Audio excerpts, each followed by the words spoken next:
All right, welcome everyone to another four-year speculation rewind to the Oscars of 2002.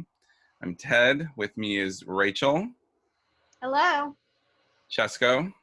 Hi. Erik. Hello. Matt. Hey, everybody. Rejoining us after a long hiatus from our show, Rob. Thank you. And Topher. Hey, everybody. So we're going to go back to 2002 for the Oscars. It's the year of Chicago for many of us. It's the year of much better films. So we're going to get to that right away. That is an anti-gay hate crime. Poor Matt, right off the bat. I know. I'm getting stabbed right off the bat. Explain yourself. He's the young one. He too. We should be. So we're going to start with supporting actor first, which I feel like this was a good race. Usually supporting actor is kind of dull, but we had a lot of different performances and a lot of different combinations that we ended up with Chris Cooper for adaptation as the winner, but also Christopher Walken for Catch Me If You Can, Paul Newman for Road to Perdition, Ed Harris for The Hours, and John C. Reilly for Chicago. So I liked watching Eric's facial expression as he read the list of nominees. you couldn't mime jumping out the window for Ed Harris? Overacting himself out the window. Fucking epic. Epic. And correct. Yeah. So what do we think of these nominees? Obviously, this wasn't the perfect lineup, but it was, a very, very crazy race in that category, especially with the snubs. 2 out of 3 were great. I think Cooper and Walken. That was kind of an interesting back and forth because Cooper definitely was kind of winning along, and then all of a sudden Walken wins the BAFTA and SAG, and you're like, holy shit, he may take this. I think Cooper deserved it. As far as Paul Newman, that was a gimme. Paul Newman is Paul Newman. He's a great actor. He makes a movie at that time he was, I don't know how old he was, but he was only making a few movies. And, he played kind of a bad guy. The O'Reilly was just clearly, that was just on the coattails of Chicago. And then Harris, same thing. Yeah, all 3 of those were just kind of, I'm okay with Newman, but the other 2, there are far better actors that got fucked over. Oh, I'm so angry. Specifically Dennis Quaid, who should have he should have won, but that was a bummer. I don't know. Yeah, that's such a low blow, but that Far From Heaven suffered quite a bit this year with nominations that it should have gotten. So, and Dennis Quaid was just one of the snubs. It's weird to say, but when he got snubbed, I knew that she wasn't going to win. Yeah, that's fair. Yeah. Like on nominations morning, I was like, oh, so that's what's going to happen or not going to happen. Mm-hmm. Yeah. Yeah. But Quaid was my winner that year, so I agree with you, Rob. Yep. Yeah, but it is overall a good lineup. Reilly is fine, and he's in 3 of the 5 Best Picture nominees. It's insane. So, which was kind of surprising that he did end up getting nominated because he was in so many films. I kind of think about him back when 2-3 years ago in Spielberg, when he was wasn't Spielberg like in 3 Best Picture nominees, and then he failed to get nominated. So it's interesting how O'Reilly managed to squeak in a nomination for probably probably the better of the 3.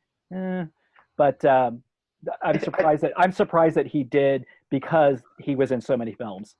I'm not surprised at all because it's a perfect example of when somebody is in a lot of movies, and like Jessica Chastain the year that she got in, but she got in for like the biggest movie. And this was easily the biggest movie. And Mr. Cellophane is the most sympathetic number probably of the whole show. So it was just such an easy gimme to get him in for this. Yeah. And so he falls under the kind of veteran actor that has never gotten attention and that they can give to. So he hit so many different narrative buttons for the Oscars at exactly the right time. Yeah, no, I agree. I'm just kind of thinking back in the day, but yeah, the back and forth between Cooper and Walken as potential winners was pretty great. But again, you can kind of look at, we're talking 2002. We're that's only 7 years into SAG, which in its first, 10 or 15 years, we're constantly giving SAGs to older Oscar winners. Right. That they were never able to nominate before because it was before their time. So it was pretty common. But the BAFTA win was just like, oh. The SAG win is also interesting because Newman wasn't nominated at SAG, and that would have seemed like the perfect gimme of a highly respected veteran from many decades ago for a against type performance for a summer movie that was a moderate success. Like, under current SAG, like the way things are, he probably would have easily gotten nominated. Oh, totally. It would not happen today. Yeah. So it's great. I mean, Newman wasn't campaigning at all. He didn't go to any of the award shows. He didn't go to the Oscars. Like, I think, that nomination was a strength to his, career that he was able to pull that off, because Road to Perdition, DreamWorks was still pushing for it, but it wasn't a huge hit. And I think that's why he couldn't muster up any kind of spoiler status in that category. Yeah. Thanks, Ted. You gave away one of my trivia questions, but that's all right. It was a basic one anyway. And maybe I'll bring it back because these usually run 3 hours and we'll forget. By that point, everyone will be so drunk we won't. You guys won't. I should write it down for later. Yeah. I really I'm also bummed that Alfred Molina missed for Frida. I mean, it's bordering on co-lead, which most of the time that's what happens in this category. Right. But he was someone who I thought was going to get in thanks to Selma Hayek's her campaigning for the movie, and unfortunately he missed out too. But John C. Reilly is definitely someone who it makes sense that he got in. I'm glad the Spirit Awards nominated him for his best performance of that year, which is The Good Girl. We'll talk about that in lead actors conversation later. So. I have a surprise and a potential costume change related. But I'm really happy Chris Cooper won this category. I rewatched Adaptation. Yeah. And it's so his performance is just. I was surprised again by his performance just because it's so not a Chris Cooper performance. Right. The deserving person won. Yeah. Yeah. I love this win so much. Yeah. I love that movie. Yeah. Oh, sorry. I was just going to say, I find, and this is one thing that I thought then and I still think now, I'm pleasantly surprised that the Academy and SAG and everyone were as receptive to Adaptation as they were. I know Chris Cooper lost at SAG, but it got the ensemble nomination just because it's such an off-the-wall movie that it's typically the type of thing that we'd be sitting here nagging that it got snubbed, you know what I mean? But instead I think it's the Charlie Kaufman factor. Yeah. And it deserved to. Yeah. Another question: did anyone else think that Jude Law might have gotten nominated for Road to Perdition? I remember thinking he was. Oh, was he in that? He might have. I haven't seen Road to Perdition since it came out. I just saw remember it once. at the time of people knocking his name around. His performance was really. I think it was a really small performance, if I remember correctly, because. Yeah, plus he kills Tom Hanks, so you can't nominate him. Spoiler! Oh, sorry, shit, spoiler. 20 years spoiler. It's only been off for 20 years. Right. No, I never would have floated the idea of both Newman and Jude Law getting in because it took so fucking long for dual supporting actors to get in between Bugsy and Three Billboards. So there would have had to been so many things in place to make it like unavoidable. The movie needed to be a lot stronger for Yeah. that to happen. That too. Yeah. So Any other contenders that should have been nominated in this category? I keep forgetting to like do Is this it- part of our homework. Oh I my know. God. Yeah. I saw like 5 minutes of it, so I just wrote Dennis Quaid because I was. I mean, Yeah, that's the number one. I couldn't think of it. I was like, And Alfred Molina, Alfred. Yeah, there was a because Twitter Frida got more nominations than Far From Heaven did. Yeah. I'm sure you guys saw there was a thread on Twitter this week that was like, what person was snubbed for an acting nomination that you would have actually given the win in that category? And Quaid was a frequently responded one. Even though the Wait. correct answer is Jake Gyllenhaal. But okay. For what? that's your answer to everything. Oh Or my God. Nightcrawler. Yes, Oh, we well, can also talk about him Jake for is my Twitter. Glenn in a much different way. I'm gonna slightly divert, just One more nomination. focused at Eric because I'm sure Eric has seen it, but I just watched last night. Enemy. Maybe we can talk offline about it, but I anyway. love Enemy. Talk about, we should do like a whole of dual I didn't- performances. I didn't realize that Denis Villeneuve, is Ooh, that how that's you pronounce his name? actually- Director? Villeneuve. Oh, Villeneuve. fuck. Whatever. Villeneuve. Hey, yeah, I'm on West Coast time, like you. Just woke up. All right, so let's move on to supporting actress. And here we had Catherine Zeta-Jones, the winner for Chicago, Meryl Streep for Adaptation, Kathy Bates for About Schmidt, Julianne Moore for The Hours, and Queen Latifah for Chicago, which meant that Chicago was going to win Best Picture because Latifah and Riley getting in was a clear indication of that. But not Richard Gere. Really liked it. That's got to be the worst. Mm. When you're the only one, when you're the one left out, and everybody else got nominated. God. Well, that's what happens when your reputation precedes you. And Well- you also are not that good. You're actually the worst. I like this The happen. worst. If I never have to hear Richard Gere sing again, ever. My God. Little razzle dazzle. Let's talk about the actresses and not Richard Gere. Okay. So Zeta, like deserved winner in No. No. Yes. No. Patricia Clarkson. No way. I think Zeta is one of the best wins in this category. I One of agree my with least it. favorite ever. It's like in my top 5 of all time wins. All right. I hate Chicago. I hate her in Chicago. I never have to I hate hear Chicago. about this movie ever again. I'm gonna be okay with that. Thank you, Um, Cesco. Thank you for that. Just Oh, it wasn't that. Pedestrian. Oh no, it wasn't that bad. it's It was Terrible. entertaining. this should, and this is like a controversial opinion, I guess, but this should be Meryl Streep's one Oscar for me. She got majorly hosed. Mhm. Yeah. But they were not going to give her third Oscar in a supporting. That was just not going to fucking happen. Well, their loss.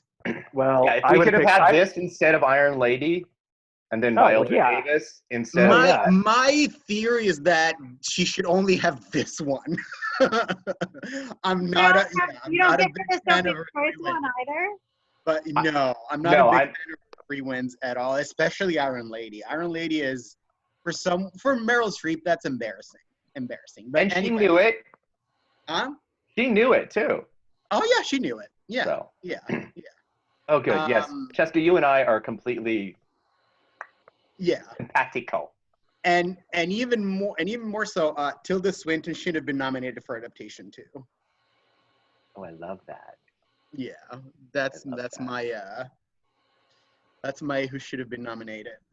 I don't know. I was doing a ranking of all of the acting winners, like by category for 20 years, and Zeta was in like my top 3 or 4 for supporting actress. No, those are your demons, not mine. Monique was my number 1. Okay. So, am I the only one that's picking Patricia Clarkson? Should have won that one. Am I the lone Clarkson fan? I like No, her I performance. love She's her, great. but She's I, great. I still pick Zeta. But she Right should have behind been Eric. Yeah. Right at you. Yeah, I when I rewatched Far From Heaven, I was more impressed with her performance than I was like the first couple of times I'd seen it. I just think she, Far From Heaven, just wasn't getting that much love, and so she was definitely, she probably wasn't even 6. I think Michelle Pfeiffer in White Oleander was definitely 6. Although I did watch that for the first time, and Which one? White Oleander, and I'm fine with her missing. It's not good. Not good. I think if, in retrospect, if she had gotten a better campaign and had somehow won this category, I think a lot of us would have been upset that that's the performance she won for. So I'm fine with Pfeiffer missing here. I never saw that, so I have no opinion. You don't have to. You don't have Okay. to. You're saving me. I would have picked Emily Mortimer in Lovely and Amazing. Oh, That's a good choice too. Yeah, that's a good choice. Good I movie. like that. The other one in this category that I think almost made it was maybe Susan Sarandon for Igby Goes Down. She did get a Globe nod for that. She also was in Moonlight Mile, so that was an early Jake Gyllenhaal movie. Mm-hmm. I think Emily Watson in Punch Drunk Love would have been really great if you would consider her supporting, but I think she would be supporting. Yeah, she's another good one there. Toni Collette for About a Boy was another one that was getting a lot of critic attention between that and The Hours, but About a Boy was definitely her better chance at getting something. So, yeah, I wonder if she had maybe another film coming so soon after her surprise nomination that she could have gotten another one on the heels of that, but she must have been up there though, because About a Boy got the screenplay nomination. So over it was definitely on the map. Yeah. And then Rachel, do you want to talk about Whitecapsing to an Oscar nomination? Whitecapsing to an Oscar nomination. Edie Falco winning a Critics Award for Sunshine State, coming off of the Whitecaps performance on The Sopranos. Whitecapsing became a word in the lexicon of awards prognosticators. James Gandolfini was better. I still use Whitecaps in yes. It recently as like a week or 2 weeks ago in talking about. Yep. I always do it because people have to kind of have context for how voting changes over the years and why things win, and when tapes matter, when they do, and all that. But that's the case. No, but like that performance was literally like a week before LA did their awards, and it was like Sunshine State had no campaign whatsoever. It came and went, and then all of a sudden it's like supporting actress Edie Falco, Sunshine State. I think another missed opportunity here would have been Samantha Morton in Minority Report. Oh my God, yes. Because that is a really difficult and complicated performance, and she gives the movie, but also the direction of her is exactly right. Yeah. But she really gives the entire emotional weight of the story, because it's not actually Cruz that gives it, it's her. And her screaming "run" is still one of the most terrifying cinematic moments I've ever seen in my life. Between that and the whole sequence in the mall with the balloons, that should have been enough to get her in. She was so great. Oh, yeah. I love her. Agreed. Yes. Put her in over Catherine Zeta-Jones. No. The only more wooden performance than Zeta-Jones was probably like Madonna in Die Another Day. You can see every lyric and step in every moment of Zeta-Jones's performance. I hate that performance so much. It's the worst lip sync for your life ever. She would have been sashayed away. That's if Catherine Zeta-Jones won for this, Cher should have won for Burlesque. That's the best way I can we all want to see. It's the exact same performance. Yeah, it's trash. Yeah, it is trash. I am so sorry, but it's Horseplay. terrible. I gotta stick up for Rachel. She was good. She didn't deserve it, but she was good. This is Sorry. cyberbullying. I Zeta is not in my nominees personal awards, but she is definitely like I liked her performance. I don't think she's a top 5 winner from that category, but there are far worse performances that have won this category. Vikander, and we're gonna get to them later on. I can't wait. Vikander. But Here's the the other contenders that I personally nominated that I think should be considered. I loved BB Newirth in Tadpole, which is a tiny movie. Oh, I love Oh, Tadpole. yeah. No.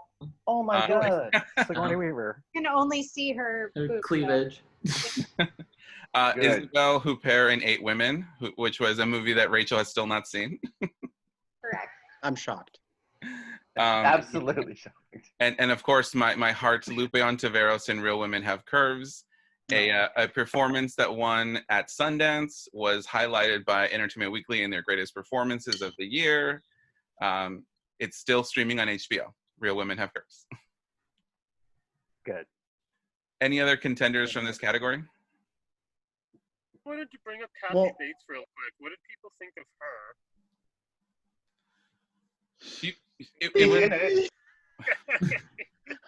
It was a very like fine like It was a performance. Kathy Bates performance. It was similar to her Primary Colors kind of performance, minus the nude scene. Yeah, it was such a small performance. I think had she been in the movie a little bit more, she might have been a stronger contender, but I love that movie. I know. So I mean, yeah, I So really what? do love that. I love that movie. I feel as though the nude scene is what put her on the map. and wasn't she Academy president or something at some point? She was the on the actors branch, a governor. Yeah. A Or governor, something, yeah. and I felt like that might have given her some clout. But does anyone remember the look on her face when Sean Connery just said Yes. Catherine? Yeah, Yeah. That was she's awful. always pissed when she loses, which is like fair enough. But yeah, I hate it when people do that with announcing a winner when they just add just their say the own name. Yeah, weirdness it's to not it. your niece. Yeah, Yeah. Well, he just said, Catherine. Catherine. Catherine. He didn't even say the whole thing. Yeah. Yeah. And And I- it's not the only time this ceremony Frank. someone did that. You're So thinking of Frank Capra, aren't you? a few, but yeah. Mm-hmm. Yeah, Bates definitely. I think that her campaign was on the like the bravery of the nude scene, and I think that's what Yeah. Yeah. she won NBR, and so I think that Yeah, that God helped her a forbid you lot. take your clothes off and you're not a size 0. You're brave. Yeah. Mhm. Yeah. I rewatched About Schmidt, and I don't think it's the best movie, but I'll talk about that in lead actor because I have thoughts. I love that movie. Yeah. You could Okay. nominate any of these people instead of Kathy Bates and leave Catherine Zeta-Jones. But You could what leave them about both Julianne out. Moore? Like, I don't think she really should have been here for this performance. She's fine. That's rude, and I don't accept it. It's just very Also like fine if we bake a cake so that he knows that we love him. He was the centerpiece of that whole story, and I think her character was so critical to the whole bringing that whole thing together. So I think obviously it was her year, but I think that was such a critical role that I think yeah, she totally deserved to be in there. But also, I just remembered her kid was probably one of my favorite performances of the year. Julian Moore's kid in The Hours, yeah, and he wasn't even eligible at SAG because it was like his first film, but he was amazing. I can't remember what. Little Ed Harris. Spoiler. Yeah. That's my favorite. It's just like, I'm a little faggot. That kid, my God. All right, so let's move on to lead actor, where I tried to make my wallpaper me with Patty Clarkson, but you can't really see her face. Yeah, just And I don't know how to change these things on Zoom. It's difficult. So in lead actor, Adrian Brody had the giant upset for the pianist over. I predicted that. I'm gonna. Daniel Day-Lewis in Gangs of New York, Jack Nicholson in About Schmidt, Nicolas Cage in Adaptation, and Michael Caine in The Quiet American. So I didn't predict it. So neither. Congrats to you, Rob, because that was. This was back. Were we still on Gold Derby? Yeah. Okay, so I remember saying, kind of doing this process of elimination. I said Daniel Day-Lewis isn't going to get it. Nicholson's not going to blah blah blah. And I don't remember, but somebody called me out pretty hard on that when I say Adrian Brody, you're an idiot. I'm like, fuck you. I'm staying with my my prediction. So that is, I predicted that one. I figured Nicholson was going to get it again right away, and he wasn't in a Best Picture nominee. Daniel Day-Lewis, that he was great, but I didn't see him winning. Michael Caine was going to win it because no one saw that movie, and the other schmuck that was nominated, see, he wouldn't have won because I don't even remember who it was. Nicolas So it was Brody.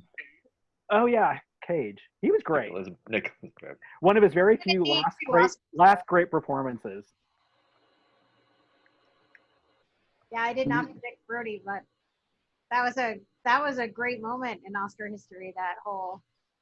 I don't remember what I picked. It could happen, and there's like a chance that like I go into like the night where I'm like, it could actually happen, but you don't like fully commit to the prediction. But I was so happy, yeah. I know. And then he got to plant one heavy on Halle Berry, man. Sexual harassment. That's literally sexual harassment. But that hasn't aged too well.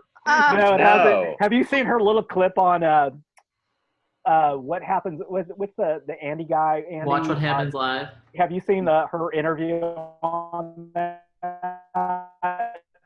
When he asked her about that, just look it up on YouTube. It's pretty funny.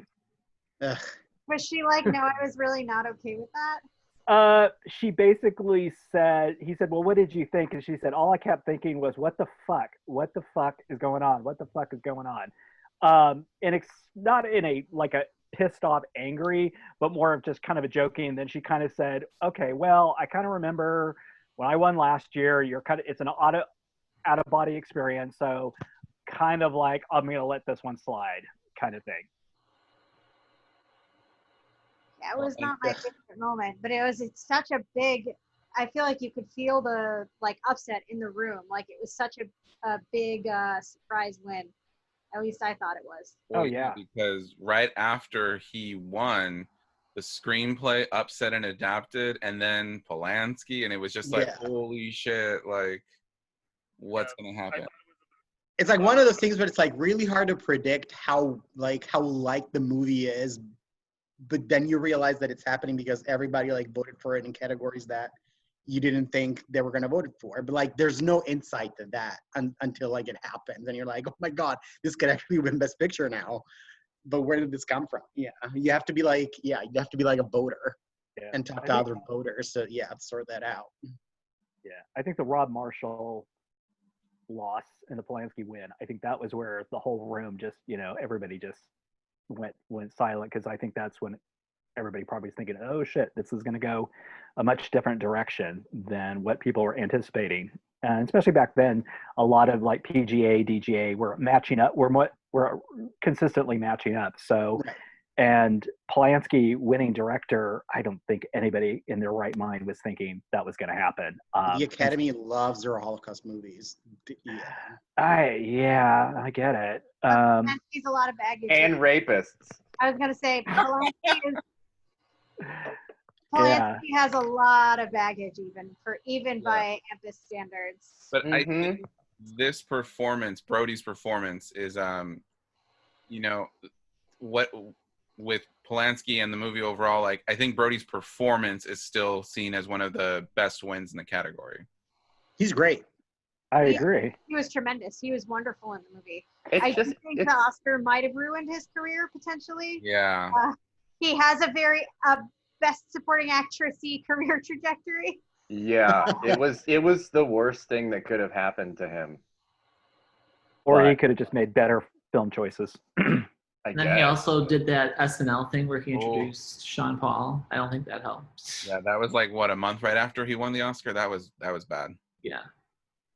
What's that? What did he do? Yeah, I must have missed that episode. I need context. What happened? Well, he introduced Sean Paul as he was hosting SNL, and Sean Paul was the musical guest. And he introduced him. He was like doing like a Jamaican accent. It was not very good. Oh. Like braids and stuff. It was Yeah. not a And I good. think he was banned right after that. Like because he's you're not supposed to do anything that wasn't like specifically called for in the script, and he went out there and just did that on his own, and that's a big no-no. yeah. So he Yeah. got thrown out of there and permanently banned. And it's always on those lists of like things like SNL, like people who are banned from SNL. It's always on those lists. Ugh. I definitely wasn't predicting Brody in this category. I definitely was predicting Daniel Day-Lewis on what I thought would be like the strength of where gangs would win something. And I wasn't predicting Nicholson because I knew, having won so recently and not winning the SAG, I thought that combination was like, no, that's enough for Daniel Day-Lewis to kind of pull through. But And About Schmidt was just weaker overall going Yes. into. I mean, missing that screenplay nomination. Yeah. That should have been enough to pull anybody from having Nicholson as a winner. Yeah, which like I rewatched About Schmidt, and if he had not won for As Good as It Gets, I think he would have won for this easily. I agree, It's- and he should. it's one That of was his- that's a. Oh yeah, it's the he should have won for that, not As Good as It Gets. Absolutely. I think Best Actor, certainly even at this point, which is not that long ago, was just so much more closely attached to Best Picture nominees and winners Oh yeah. that it put him just behind. And that's what's really fun about this year and this race is how completely focused everybody, all of us, were on, except for Rob, on Nicholson and Lewis as previous winners, as these titans, and it is the very thing that allowed Brody to win and be such a sneaky, cool win because everybody's focus was somewhere else. I read those stories about Nicholson and Day-Lewis like actively campaigning for Brody, and I always wonder like to what extent, because I know, for example, that Jack Nicholson like literally held screenings of the Pianist, telling people to vote for the movie, telling people to vote for Brody. So I feel like in a way that's kind of like you read that stuff and you're like, whatever, but that makes a big difference when people get to vote at the end of the day. Yeah. Maybe he should have done that for Brokeback Mountain. The other Oh thing God, are we on that next time? No, that's 3 years. That's you gotta wait for that. we got- Yeah, a It's little going to bit. be a really fun episode. You- Okay, my have- heart was you- sunk because I was like, I don't know if we can Yeah. emotionally handle it, but we've got a few more episodes. You got Return of the King and $1 Million Baby We've next. got a little while. You gotta wait to prepare yourself. Oh my God. I would have been happy with Nicolas Cage winning here, though, Me too. Oh, Yes. he was great. because I'm obsessed Yeah. with that movie and Me his too. performance. And Yeah. Do you It's one of my want to favorite movies have of the decade. two Oscars though? I would be fine with him having 2 Oscars for good performances in good films, rather than So lesser. this one, lessers. which other one? So So I don't. Rather than Renee Zellweger, who has 2 Oscars. for terrible film. Ay. Sorry, Matt. yeah, but at least he doesn't have 3. I don't support her Cold Mountain win. I don't support does. any of her. I don't support any of her wins. Right. God, No. fuck. Why? So Poor Matt. one of the He's things- like, I'm leaving. I do not get it. But anyway.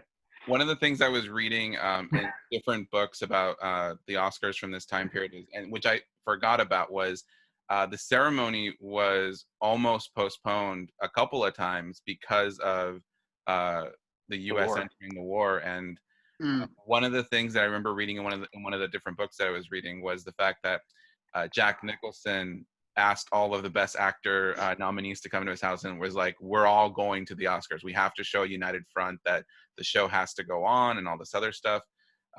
So there was definitely a lot of back and forth with if it was going to get postponed or canceled.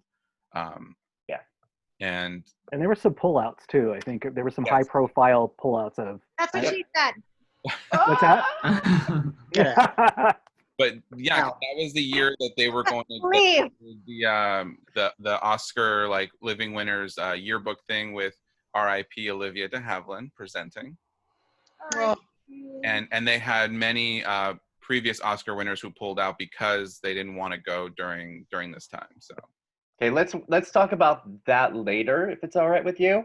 Yeah. yes, let's move on. Oh, before we move on, Now I know what to study. before we move on, God I damn was it. gonna say, if Daniel Day-Lewis had won here, there's such interesting alternate Oscar history with that. Well, Because that's then the what- best. Yeah, that's what's so much fun about this. Yeah, because like what happens then with There Will Be Blood and Lincoln?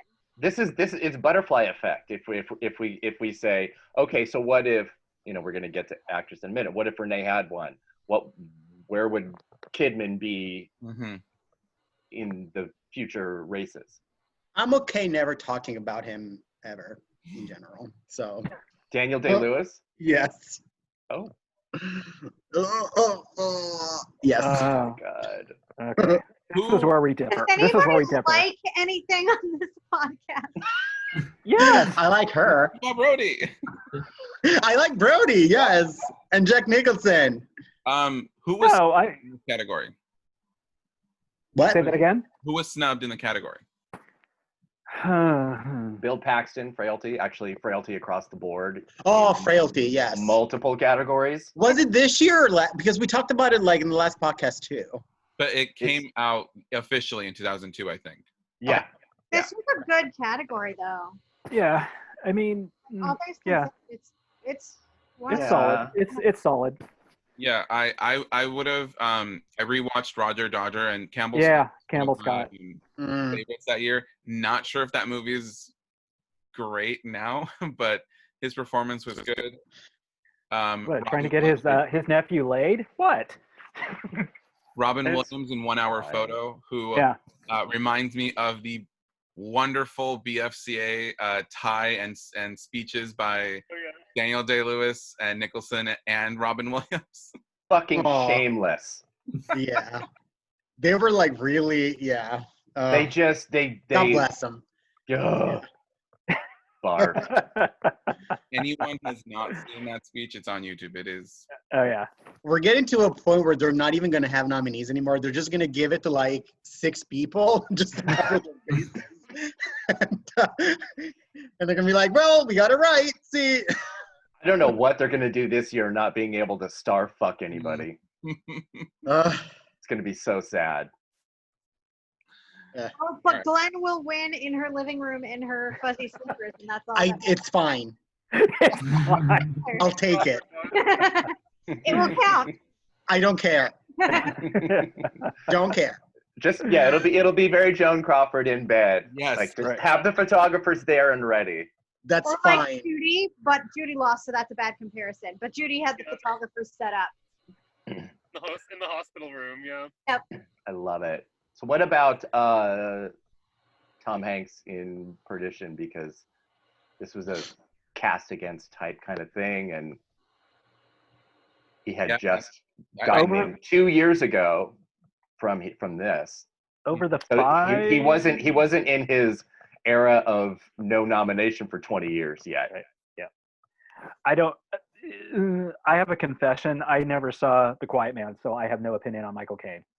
Sorry. I saw Okay. it. Did anyone else see it? Yeah, I did, yeah. he's really good. He's good. Like, and I think the movie is not bad, but it's definitely a movie that release date, like I think it was post Christmas release, which It's Yeah, one of those, definitely like- a movie that I saw, and he's definitely in it. He definitely had lines. Yeah, fine. Yeah. Adam Sandler. yes. Oh, I do love that movie. Yeah.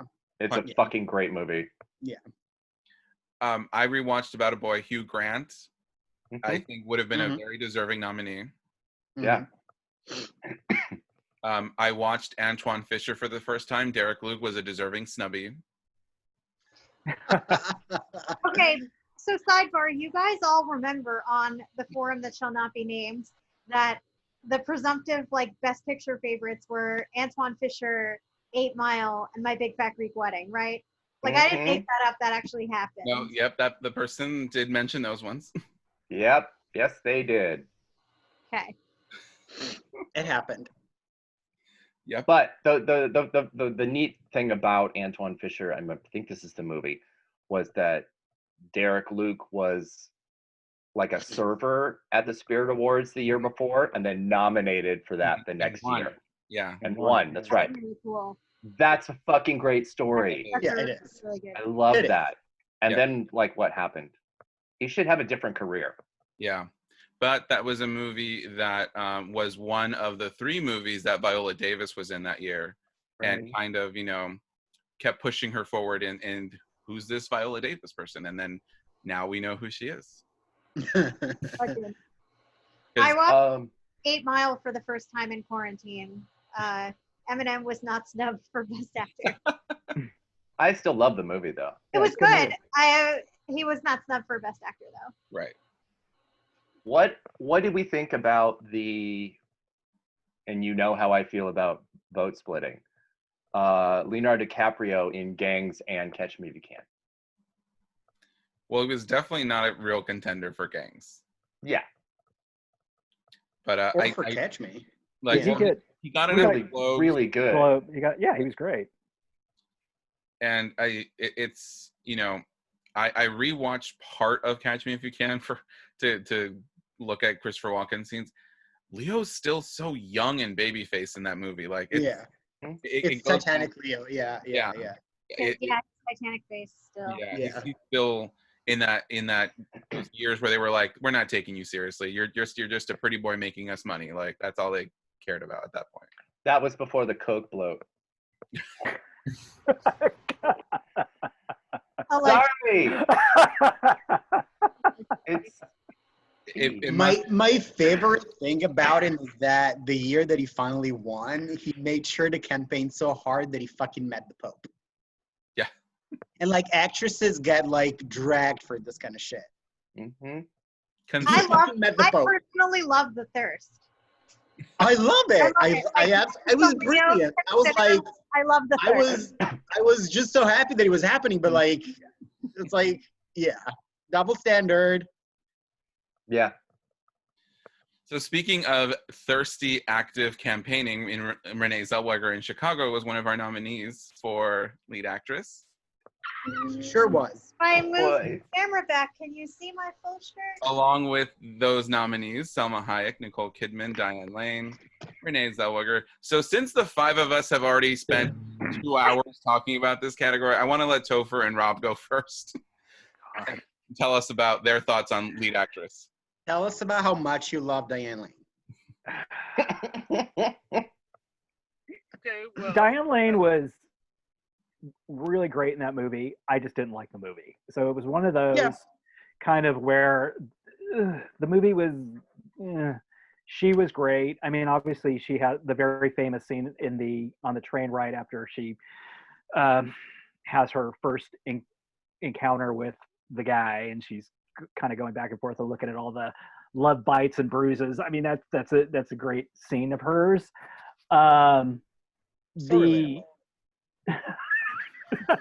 We've all been there. And she was doing well with her critics, right? She won New York and National Society, if I remember correctly. He only won New York because they hate Julianne Moore. Which was weird because Far From Heaven kind of swept New York. It's the only thing she hasn't won. Now that is hate crime. She won NBR LA in critics, and then I'm blanking on the Globes. Who won drama? Nicole Kidman won Globe. So she got, and then Nicole won BAFTA also, correct? Yep. Okay. Nicole Kidman, she was my kind of third person. Sorry for all the Nicole people. I mean, I thought she was great, but that to me, I kind of thought that was more of a supporting role for her. Granted, it was the centerpiece of the film. I mean, I read the book, so I know that the Virginia Woolf character was the centerpiece of that whole story. I kind of went back and forth on her a little bit. I think Moore for me was my pick. Diane Lane, was yeah. I mean, Selma Hayek, she was good too. Again, that kind of fell. I didn't love that movie. I thought it was really good, but I didn't love it. And the hours I had, because I had read the book years ago and then and saw the film, I had some issues with it and how it was put together. But of that group, I would put more. Should have taken that easy. Topher, what about you? Yeah, I agree. Like, this is such a weird year for me because really, like, Zellweger, Lane, Kidman, and Hayek are 4 performances I really like in 4 movies that I'm just kind of meh about. Julianne Moore, I think, is brilliant in a brilliant film. And she's who I was hoping would win. I think on Oscar night, I actually had made up my mind that Kidman was probably going to win. Again, I thought she was really good. She's who I'd have in second, out of my preferences. But that movie's just, I don't like Stephen Frears as a director. Stephen Daltrey. Sorry. Stephen Daltrey. Sorry. Yeah. Stephen Daltrey. That's what I meant to say. Sorry. Thank you. Going back to Chicago. Okay. I find Chicago has, for the most part, a very uninteresting cast. With Zellweger aside, she gives a really weird performance, and I don't know if I like it or not. You do. She's certainly trying something new. She kind of shatters the test tubes, maybe. But I don't know. Chicago, I'm kind of weird with. Like, I find Queen Latifah, Catherine Zeta-Jones, John C. Reilly, I just find them so uninteresting. And at least Zellweger stands out. Lane and Hayek I really like, but again, I just didn't really care much for their movies. So yeah, I kind of wish Meryl Streep would have been nominated for The Hours too. I thought she was really good in that, even though again the movie's kind of not my favorite thing in the world. Larissa explains it all. Yeah. Well, that's a lot to chew on. Yeah, I mean, I think Kidman had it. I mean, she had she had the sediment going with her, and yeah, it was just that was shortly after the Tom Cruise debacle, right?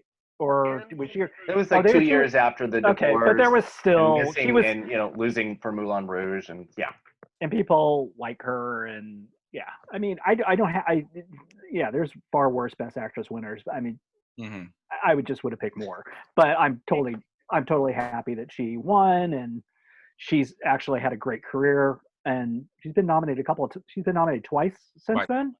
Yeah, twice. Okay. Which is not nearly enough. Not nearly enough. She should have won for The Paperboy. And Birth. She should have won for Birth. Well, yes. Yeah. This is actually a pretty fascinating category, revisiting it, because when we keep doing this, we kind of we remember how we felt about something, or we at least have like a version of our memory of what we thought about things, and kind of looking at it in a 20-year lens like this is pretty fun, because both Kidman and Moore's performances are so measured and hyper specific to a style.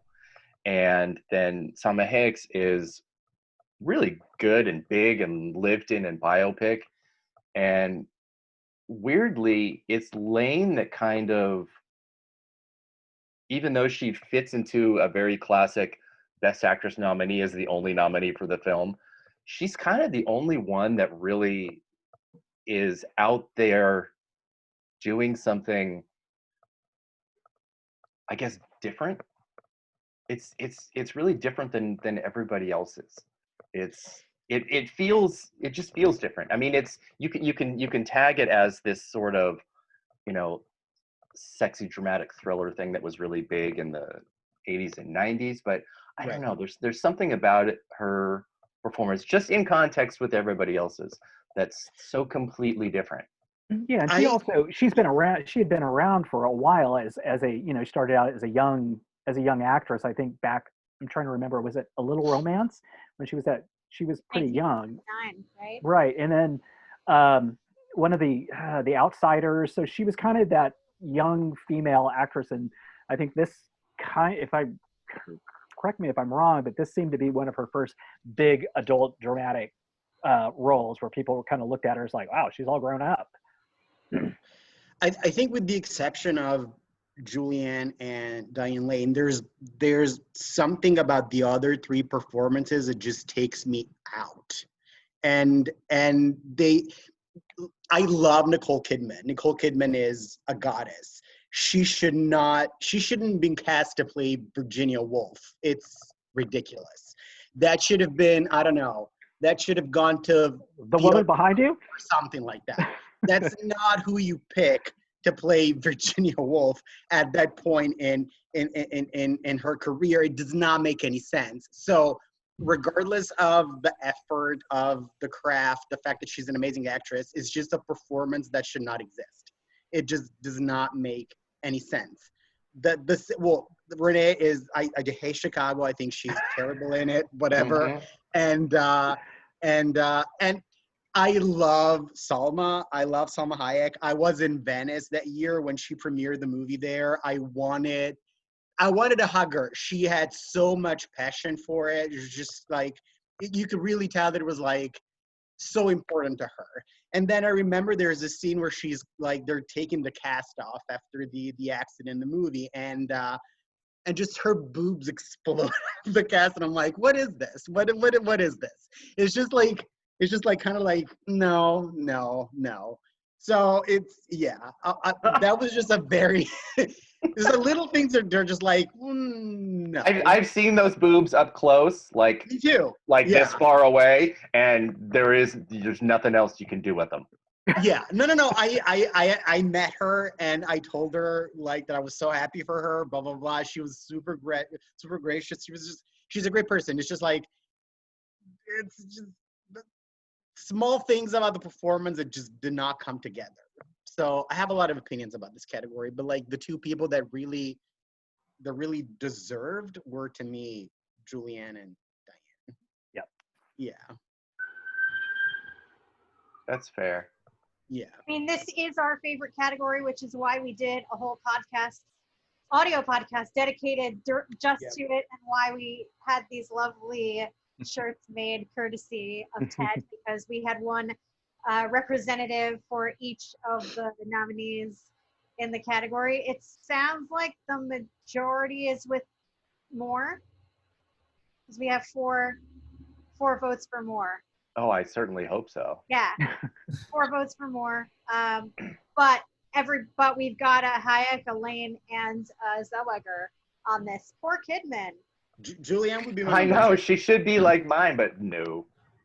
Yeah, even though I I think represent Renee in our podcast, I do like all the nominees. I would not have been mad if Julianne Moore had won. It's just I have to stick up for Renee so she doesn't get steamrolled by everybody else. Let her get steamrolled. I have a feeling she doesn't give a shit. Well, yeah, this is a category of performances and actresses that I feel is just very iconic, and like regardless of the quality of the performances, like it's a very it's a category that stands out so much. Oh, absolutely. And especially, I think we mentioned this in our podcast about this category, knowing now about how Weinstein was really just involved in ways that he shouldn't have been when it came to Selma, when it came to Renee, when it came to Nicole. Like, Yeah, the Selma story is really horrible. Yeah. It's horrible. Yeah. It is. Yeah, and so I'm like Cesco, I'm really happy that she was able to pull it off with the passion that she had, and Yeah. especially knowing how much she had to fight for it with Harvey. Yeah. The incredible SNL hosting job she did, where she was still campaigning for the damn movie. Last, Yeah, she's. you know, I'll never begrudge a nomination for anybody who doesn't fit in with the traditional actress mold of 25 cis white. So I'm perfectly happy with her getting a nomination for this. Mm-hmm. Perfectly happy. Yeah. And a rare miss for Streep in a Best Picture nominee. Which had to do with that, SAG confusion with having her submitted for lead with adaptation as well. But yeah, it's one of the rare ones that she does miss. And so she was the big snub, I think, probably the sixth one in this category. Other people that either should have been here or you wished were here. Wait, I have a costume change. I know it might be too much work to do an actual costume change, but Oh. okay. But do you guys see? Yeah. He is wearing like the first layer. Oh, I think I know this. You need to pick between this and cake. Like one of the two. This over cake, please. Oh yeah, I hated cake. Like Really? I thought she was gonna get in because of the statistics and just her pure thirst and her campaigning, but like I didn't like cake. But yeah, this is from eBay. She wore this shirt and there's the scene she wore. Oh my God. That is just I need to amazing. get on that Glenn Close merch somewhere. Yeah, totally. It really was not a lot of money either. Like when you think about, I was like almost a couple of the books that she's like throwing in the wife or something. I mean, how much can that? Exactly. How much does that cost? Like nothing. Yeah. I mean, I can do a costume change, but like I think showing it off was enough of a Yeah. That's dramatic. impressive. There's a really huge, or was a really huge prop warehouse in South San Francisco, and you could go and rent stuff for movie sets and things like that. And I was doing these stupid shorts with friends, and it was this like film noir type of thing, and we found a whole like bunch of things from LA Confidential, including like a little black writing book that Russell Crowe had used. And there are opportunities to get things like that. Did she wear a wig in that, Kim Basinger? Yes. I would love to find that wig then. It's good stuff. Monica Lake wig, not. It's good stuff. Yeah. It is. You could probably just get a shake and go wig and put some hairspray on it though. Too much work. I mean, also like I'm bringing up Jen as someone who would have deserved a nomination, but also like I'm happy with the 5 nominees in the category, so it's not necessarily her in replacement of anybody. You like Renee?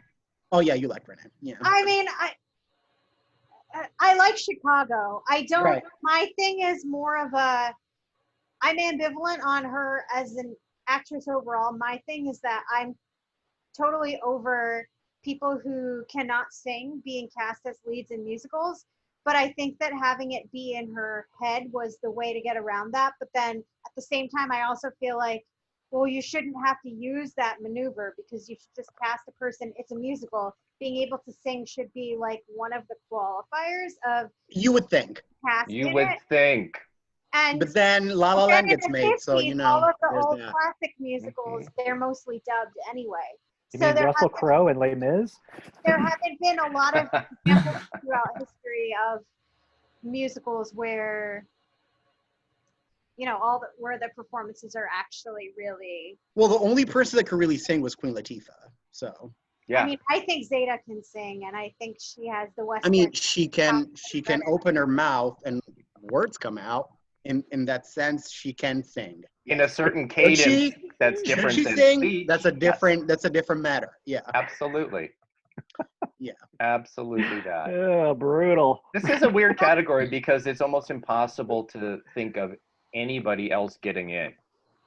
Well, It Catherine feels Zeta-Jones, you could make a case so that lost. she was gonna get in, Well, I probably meant like Best Actress. in lead if they didn't campaign so aggressively for Renee in there, because she didn't make the cut in lead at the Globes or At the something. Globe, yeah. Yeah. That's why Meryl won. Mm-hmm. Exactly. But Yeah. Harvey was not gonna have Catherine in lead if he could get her a supporting Oscar. So. Right. Fair Yeah. enough. So none of us were clamoring for Nia Vardalos to get nominated here. Oh God, There just isn't much. There isn't much outside of this 5. I mean, there's Maggie Gyllenhaal in Secretary, Catherine Keener in Lovely and Amazing. Those are only 2 I can think of off the top. Yeah, of my but head. they're so indie that was just like it was just like too locked. And then you had like foreign performances. Like I know Piano Teacher was 2001, but it was released here in 2000. Oh my God, it was eligible. Yeah. Then shut it down. If it was, yeah. But Huppert. Bye. Huppert would have been in this year. Bye, everybody. Maribel Verdú from Y Tu Mamá También, who was not. There was no real campaign for that outside of the screenplay, so. And they couldn't pronounce her name, so there was. And that. Yeah. They were like, we already have Selma. We don't need another one. Right. Only one name. Come on. This is brutal today. Ted and I can banter like this, you know. they thought that, but they don't even realize that she's Spanish. So. Right. Exactly. Right. Jeez. Oh, Isabel got shot. And of course, lest we forget Goldie Hawn in The Banger Sisters. Oh my God. Golden Globe nominee. That's because they forced the good girl into drama, because otherwise Aniston would have been the 5th Globe nominee in comedy. Well, just imagine if the version of Chicago that was Madonna and Goldie Hawn had happened. I would watch that. Fuck yeah. I would watch it 100 times. I mean, it's basically The Banger Sisters, but still. Same movie. And didn't Rosie O'Donnell almost get the part that went to Queen Latifah? Oh my gosh, that would have been what? Insane. I don't remember that, and I'm gonna scrub my brain that it even happened. Because absolutely no. The one I love Rosie, but not as a singer. The one I remember is Kathy Bates. I thought was the Lucy Liu part. Harvey wanted Britney Spears for that. Yeah. That would have been amazing. He just wanted to fuck her. Poor Britney, guys. Free Britney. Free Britney. Oh, speaking of snubs, Britney Spears in Crossroads. So it's a thing. Let's just call it what it is, and that is the truth. It's a thing on Twitter for sure. Yes, it is. Like, yeah. There is nothing more fun on Twitter than rewritten history. Yeah. Yeah. Like you go on Twitter and she was actually like a contender to get in. So yeah. It's a thing. It's a thing. I have a confession. I never saw it. So let's jump to Best Director, where we had the huge upset from someone that who's been kicked out of the Academy. So Roman Polanski. Did anyone? Well, that was a big quiet pause. No. People didn't know how to react. They're like, do I clap? Do I boo? Yeah. From someone who should be in jail. So, like, yeah. Like, you literally couldn't show up to accept your Oscar because you are not legally allowed to be back in the United States. Well, he is legally allowed. He's just like, they're going to arrest him the second the plane. Because he has fled.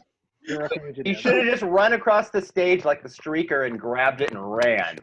Steve Martin even mentioned it in his monologue. He's like, Roman Polanski's here, get him.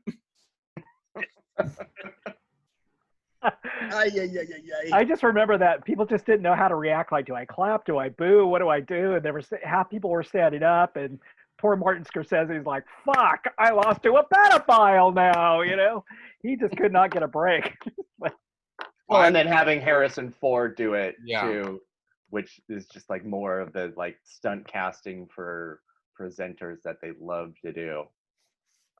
Even Oh, though because he did that one film with him. won the Yeah. DGA, I was still predicting Scorsese to win because I thought that it was a different type of voters versus DGA. So I still was predicting Scorsese, which was obviously not going to happen. But I thought the standing ovation and the Globe speech at the Golden Globes was indication that he had support, but I think they were really mad with the campaign for Gangs of New York because of how shameless it was.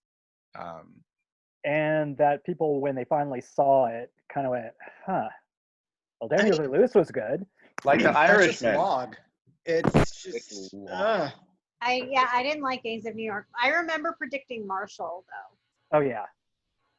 Yeah, I think I might have had Marshall prediction. I didn't. Standing Best Picture lineup, I didn't predict splits really. So if I was picking Chicago in Best Picture, I would have picked Marshall and directing. Yeah. My one. It looks like you're putting your arm on Jennifer's shoulder, Rachel. I love it. I have a pillow back. Like a buddy.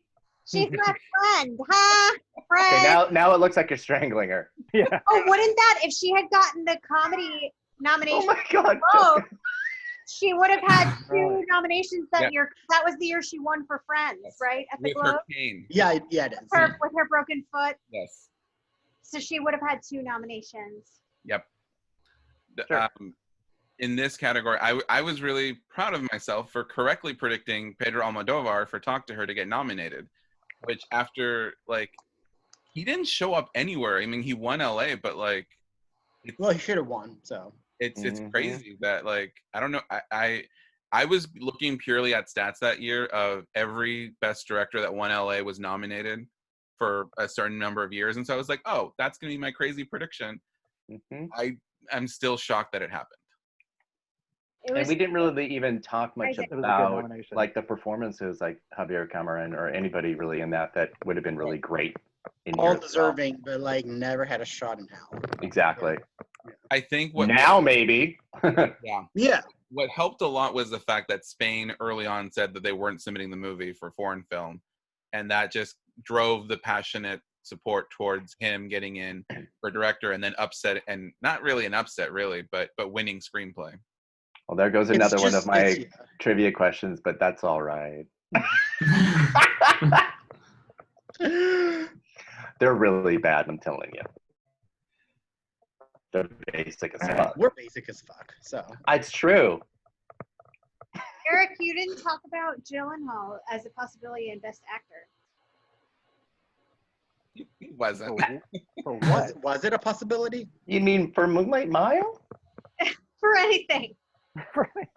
So, You know, I'm a realist. Gyllenhaal for something. So like, I'm a realist with him. So when we get to 2014, you will see the fire come out of my mouth and smoke out of my ears. I mean, that was a legitimate snub. Like, he wasn't on the radar for anything in this year. But I just try to always promote his possible. I will. Whenever there is like a door for him, I will kick it open. He could have been in supporting actor for The Good Girl. What a metaphor. Yeah. Well, yeah, 2014 is infuriating. Disgusting. Let's finish off 2002 with Best Picture. We've all made our, I think we've all made our points about Chicago, but the other 4, I mean, it's clear from that night that The Pianist was in second place. Yes, absolutely. Even if we weren't thinking that beforehand. But the question I asked before we chatted was, if this was a top 10 lineup, what would have been 6, 7, 8, 9, 10? Adaptation? Far From Heaven. Yeah. Far From Heaven adaptation. Road to Perdition. About Schmidt. Talk to Her? Guys, what about Bowling for Columbine? I was thinking about it. Yeah. But since it hasn't happened since the expansion, I would have not expected it to happen. I think because of September 11th just happening a few months earlier and stuff, I just think the political climate and everything. When when I did my top 10 anyway, I put it as number 10. And it Possibly Like, Big Fat Greek Wedding. Yeah, see, Ugh. that's the money maker that Yeah. would have been able to get in. Guilds. Yeah.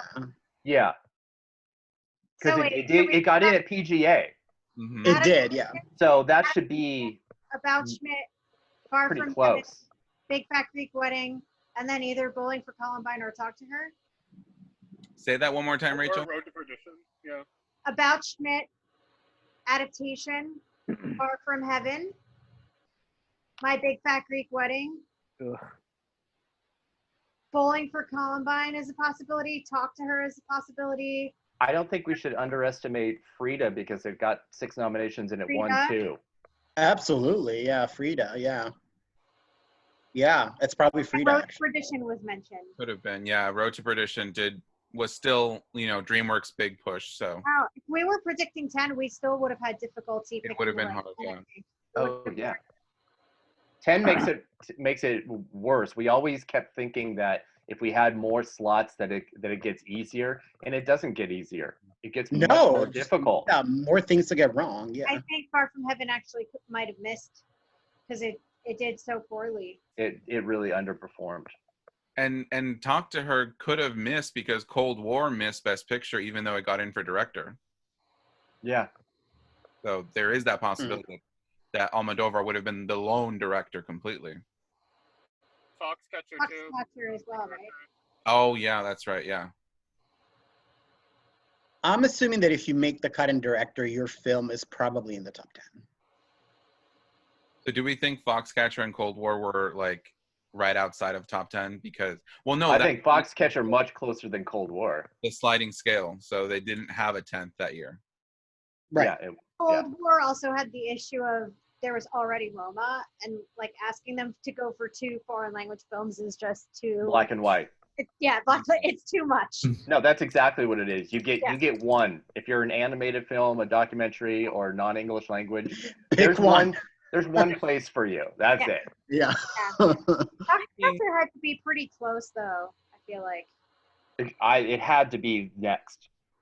There's no way it wasn't. Yeah. Speaking of animated, what should have been here is Spirited Away.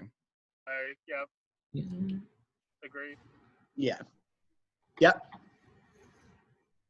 And he That also category is he problematic. boycotted the Oscars. He was one of the high profile. Didn't go. Yeah. Yeah. Cool. There's another question. Thanks, Rob.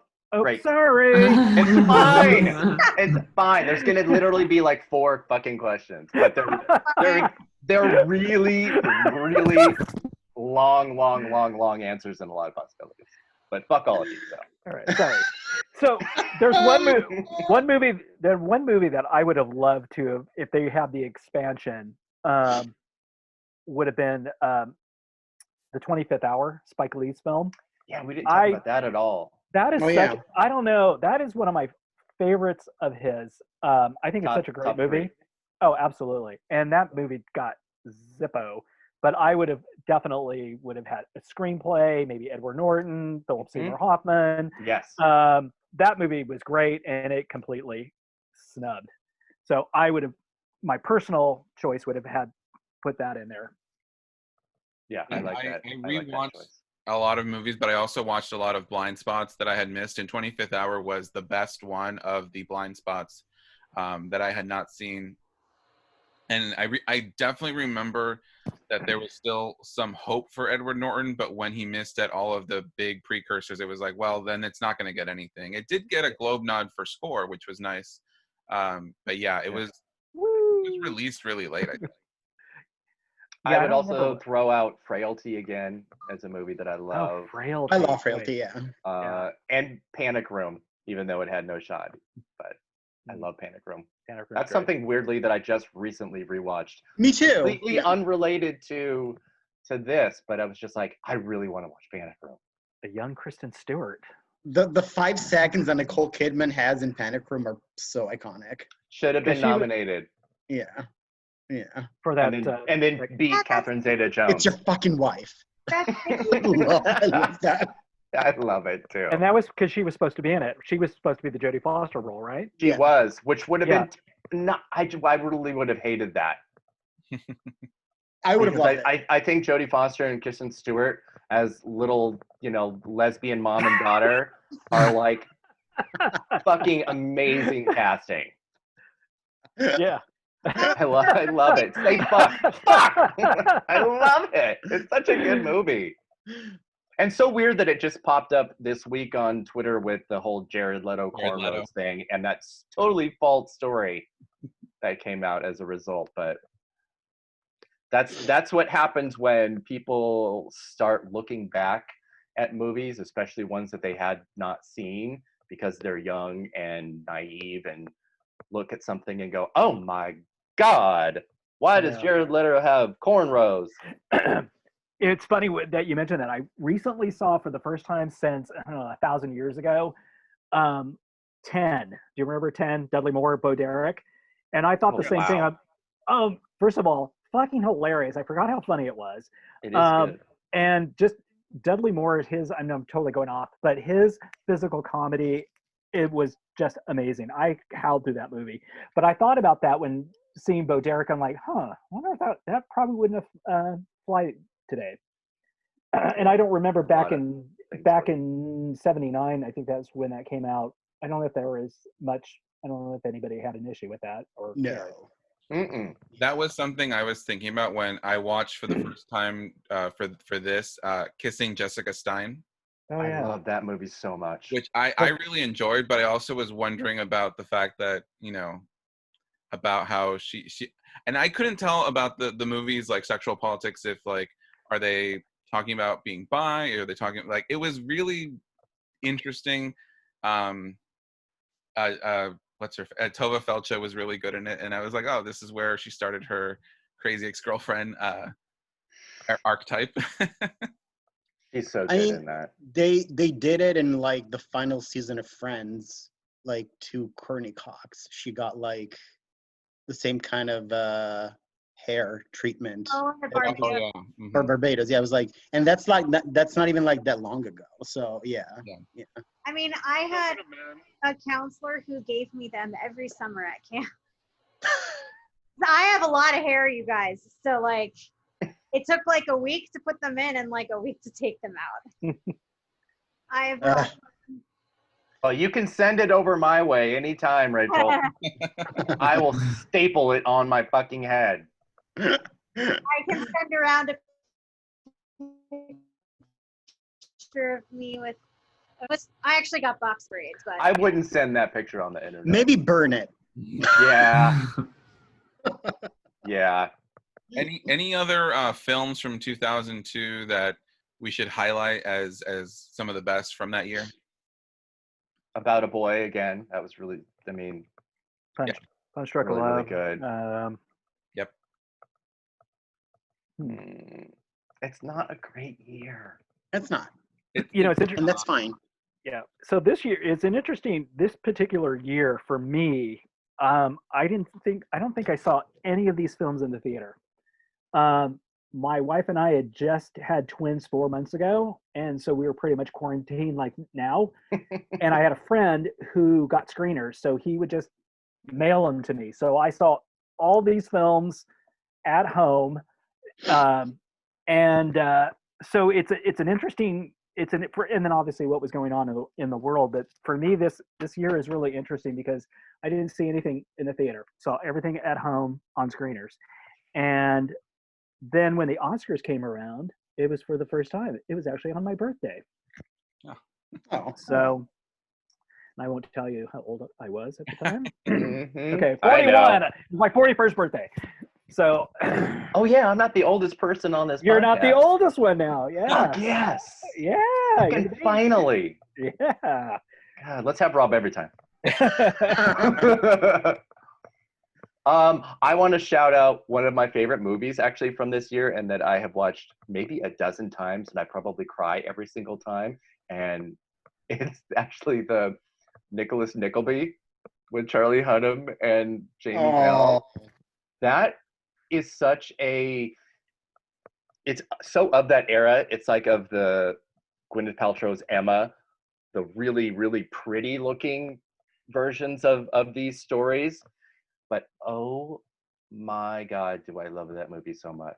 And I cannot when, spoiler alert, David Bell dies. I can't. It's just too much. I cry every single time.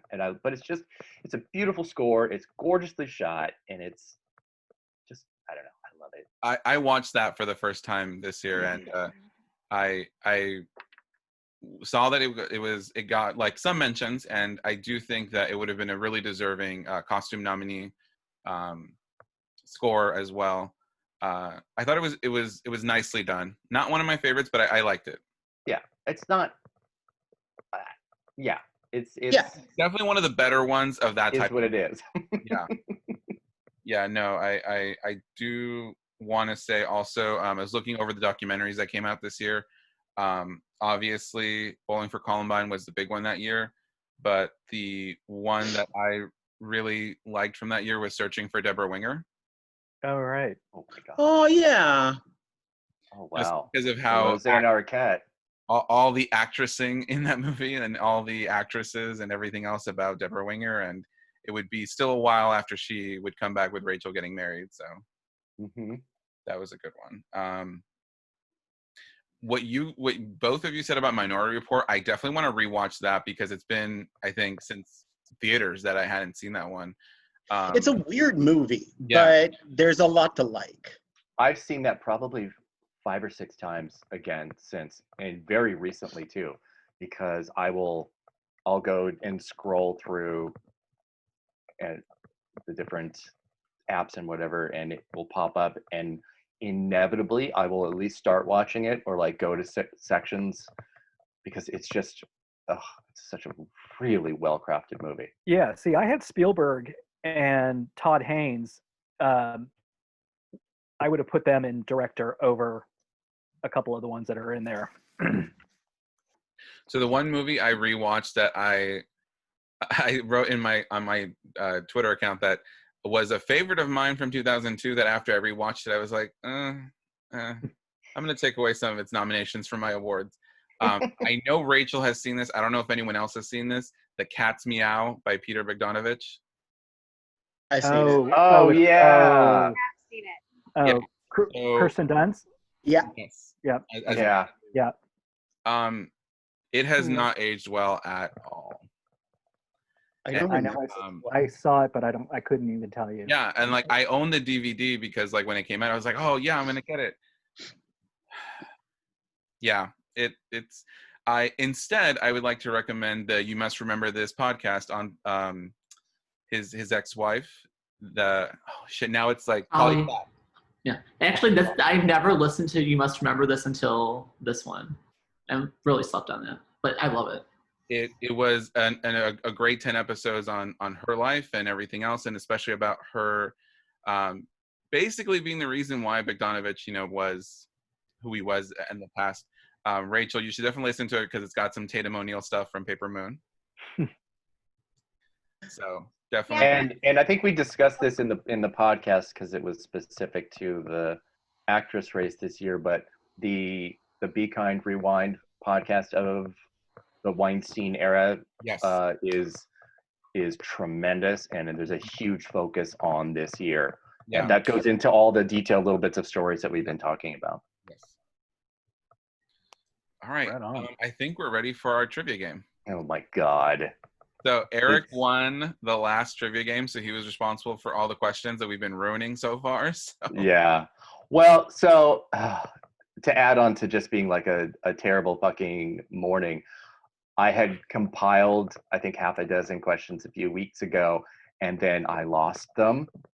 And I just have no idea where they went, so I redid them. And some of them were just like the really obvious things that we had been discussing already. And then others are going to have multiple answers. So it's going to, there's a whole lot that points that can be had. And I'm trying to decide how I want to do it because I think I just want to round table it, like everyone gets one until there are like no answers left, or until it's expired, nobody can get any more. Right. So is it okay for you? What's the order you want to go in so that way we know who's going in what order? The order will be the order that's on my screen. So it'll be Rachel first, then Rob, then Ted, then Matt, then Cesco, then Topher. Why am I first? Because you're first on my screen, bitch. One more time, Rachel, Rob. Rachel, Rob, Mhm. you, Mhm. Matt, Cesco, and Topher. Very quickly, Okay. if my phone dies, I apologize. I'm like probably at about 5%, maybe. Okay, I can go backwards and start with you. Oh no, Yes. I'm just saying. No, Go do backwards. your order. I'm just saying. I if want to be forget it. last. Okay, or go backwards. All right, yeah, no, we'll go backwards and we'll go first to you because some of them are just like, straightforward answers. Okay. Ba-ba-da-ba-da.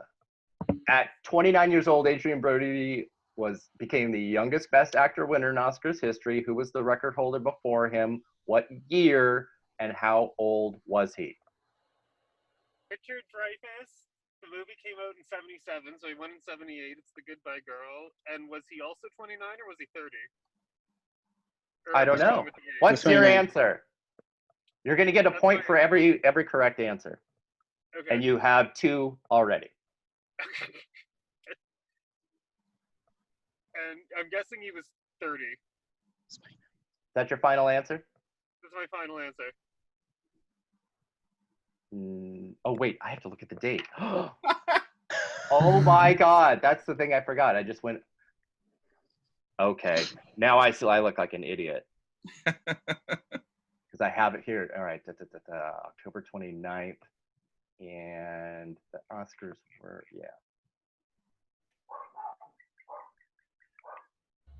March. Oh, you're right. Yes. Yeah, he was 30 at the time. Very nice.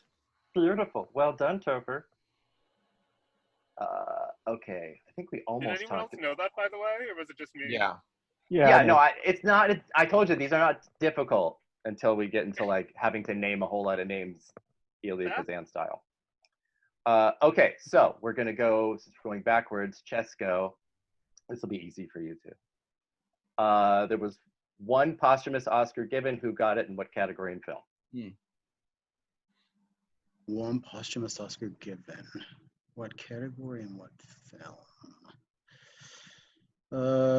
Gosh. Is it one of the 6 main categories? No, it's below the line. It's below the line. Geez. I'm trying to think of who didn't show up. Because they were dead. Exactly. Oh my God. Oh my God. I might know this one actually.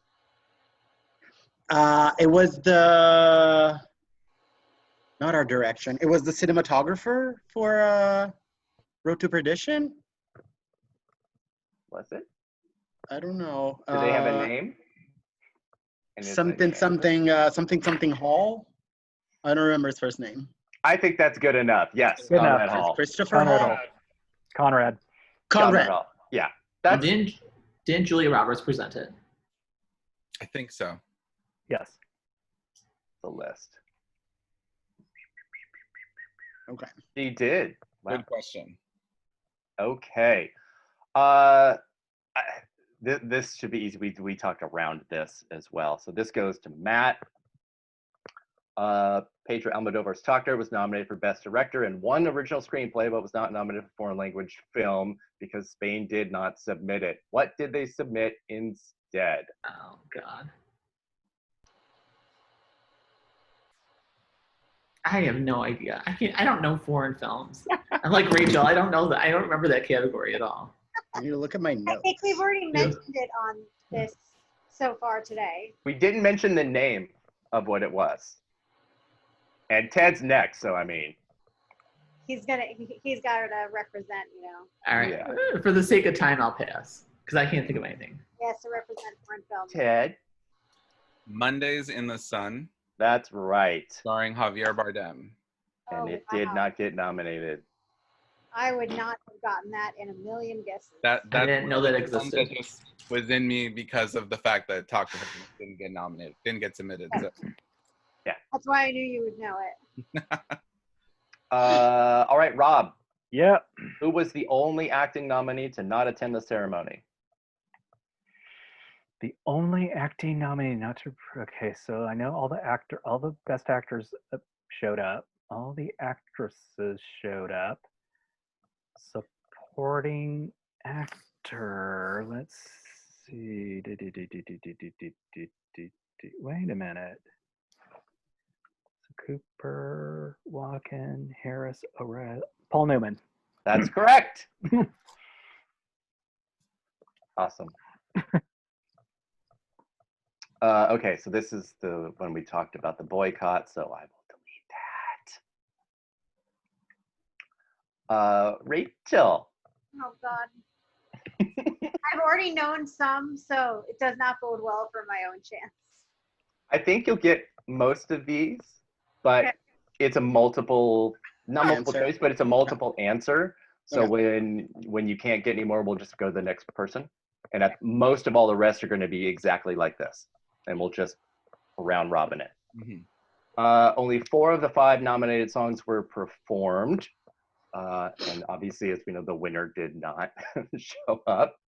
Who performed each of the 4 remaining songs? What are their titles in the movies that they're from? Oh God. Oh wow. Yeah. I obviously remember Lose Yourself not being performed. Womp womp. Until it was performed this year, you guys. Fucking ridiculous. Yeah, what was Detroit that represented. And Streisand announcing. Oh my God, that was so funny. That was the best moment ever. It Okay. really was. So let me think. What animated movies came out this year? That usually has some good song nominees in them.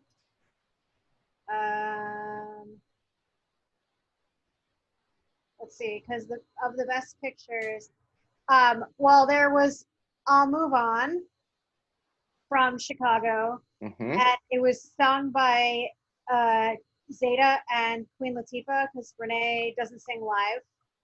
Excellent. There's one.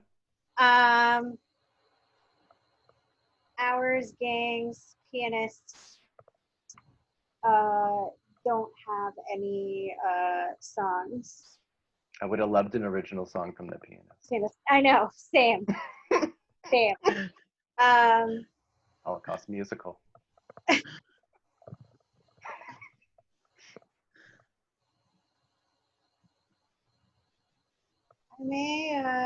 I may go to the next person since I got a point. I feel like I have sufficiently not embarrassed myself. Okay, that's cool. Topher, there are 3 more. Okay, Paul Simon got in for a song from the Wild Thornberrys movie, and I think it might have been called Father and Daughter. I'm assuming he performed it, but I don't remember. Yes, he did. You're doing really well, Topher. Well, it's so good. The other song, Rachel, you were wrong. The other song, Hands That Built America from Gangs of New York by U2. Oh. I'm assuming that they performed it, but I don't remember. They did, but yes. And that is part of the question. But still, I'll give it to you. Okay. And one more.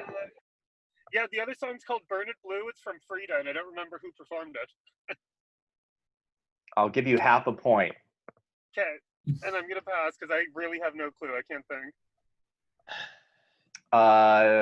Cesco, do you know who performed it? I remember Burn It Blue, but I remember it was a duet. I just don't remember who the woman was. It was Gaetano Veloso and someone else. All right, you're going to get half a point as well. Matt! I know, didn't Julie Taymor write it? But I don't think she would perform it, so I have no idea.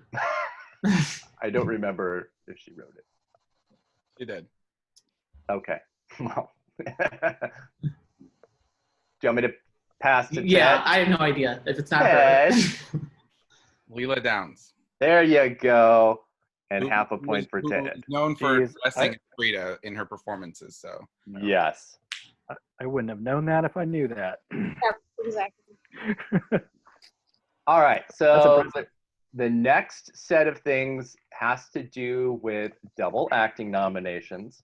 So there are multiple points to be had in this because it's a very multi-part question. Julianne Moore was the 9th person to earn 2 acting nominations in the same year. All but 2 of those previous 8 won one of the awards that they were nominated for. Name the 2 that didn't, their films, the film year, and who they lost both of them to. Who's this? 2. Ted This Montecito. goes to Rob first.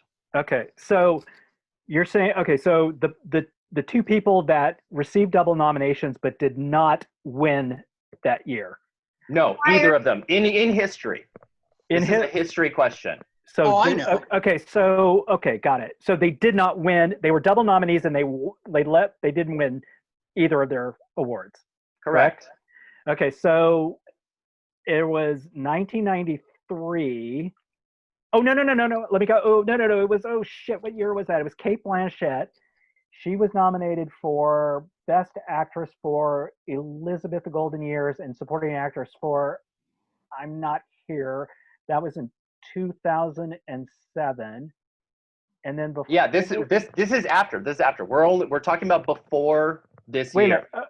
Before this. This is all before this year because the whole point is up to this point. Oh shit! Let me go. Because Julianne Moore was a double nominee this year. Okay, so the one before that, I want to say it was 93. Emma Thompson for Remains of the Day, and In the Name of the Father, and then before that was in. But who did she lose to?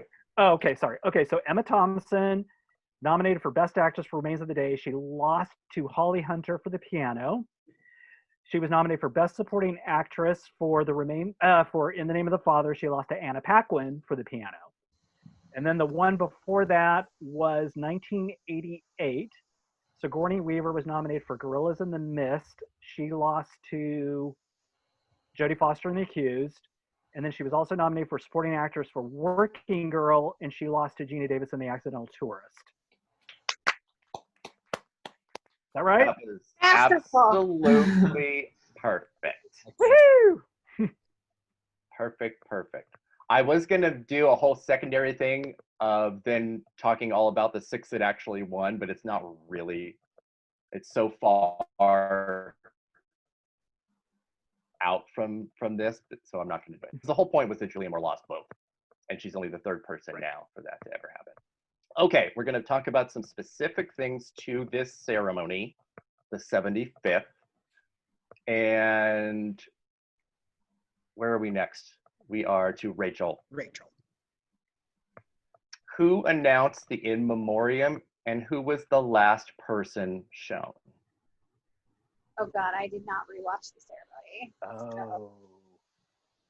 I don't do any stuff. I just know what I know. Yeah. So I have no idea. I will pass to whoever is next. Hopefully they watch. It looks like Topher is gone, so that goes to Cesco. I don't even know if I have it in my notes. Hold on.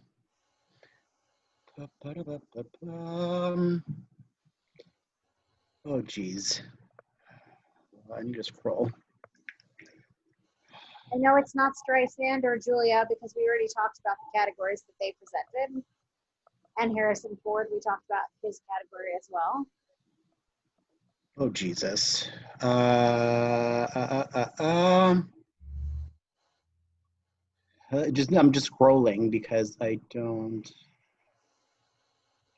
Okay. Was it Susan Sarandon? Yes. And the last person was, hold on. What are you scrolling? I have my notes. Oh. A Wikipedia page. God, I'm no, old I have school. my Here notes. are my notes. Look at Rob. I know, here's my notes. School. Total old school, man. Look at that. It was Billy Wilder. That is correct. Ah, well, that's perfect because last night I watched 7 Year Itch. Aw. Hey, And hey, I have all my notes.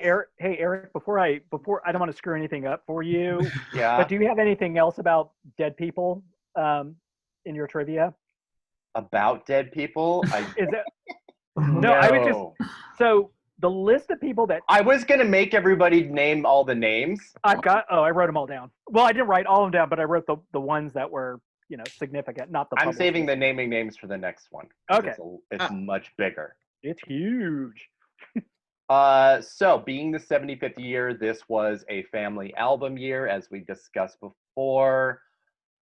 The Supreme Overlord, Olivia de Havilland, came out to introduce the album. And as we did discuss, because of the invasion in Iraq and just being not that far post 9/11, there was a lot of unease and possibility of even like postponing the ceremony, and a lot of people did not show out of safety and fear reasons and all that. But 59 competitive and honorary actors and actresses did take part of the family album. Name as many as you can. Oh my god. This is where you'll get the points, bitches. And Rachel, What's the question? how many people showed up for the family album? There are 59 total. So this Now is we not can a question. name as many of the 59 as possible. Name as many of the 59 as you can. Topher's back. Okay. He's coming back. I'm back.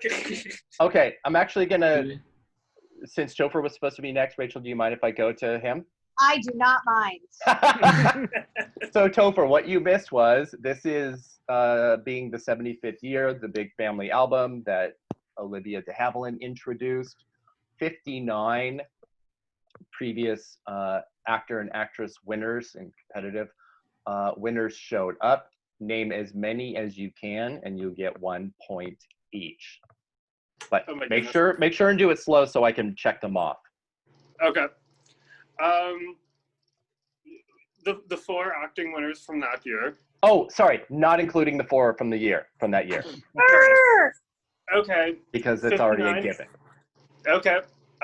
You don't have to name like their movies or anything, just the actor, actress. Okay. Jack Nicholson, Daniel Day-Lewis. Hold on. Low.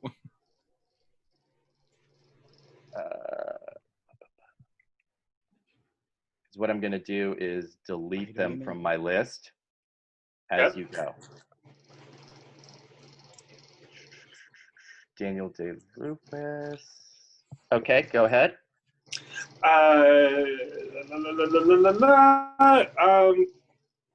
I'm going to give everybody 5 so that nobody hogs it. Okay, cool. Was Ernest Borgnine there? I feel like I remember him. Fuck that piece of shit. I know. But yes, he was. Okay. But piece of shit worth 1 point. Fuck that fuck. Meryl Streep.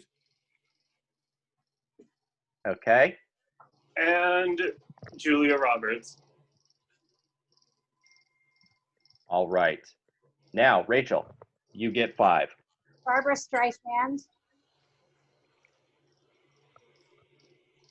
The winner is Lose Yourself.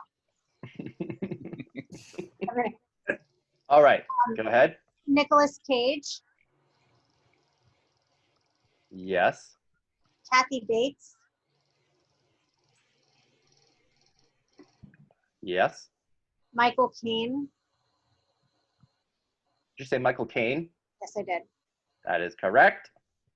I have one more, right? You have one more. Christopher Walken. Correct. And now we go to Rob.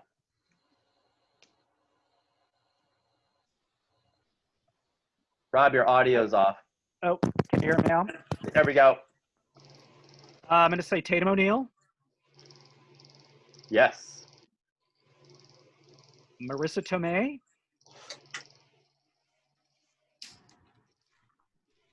No. do I still get a chance or I just forfeited? Am I done? Or do I keep going? Did you name more? I only heard. I did 2. So I did Tatum you O'Neal. You can do 3 more. Okay. choices. I don't know if this counts, but Shirley Temple Black. No, she was one of the notable that did not show up. There's a she's a huge list of that. Eva Marie Saint. No. Damn, I'm okay. I have 1 more or 2 more. 1 more. 1 more. God, was he still alive? Gregory Peck. Holy fuck, no. Oh, wow.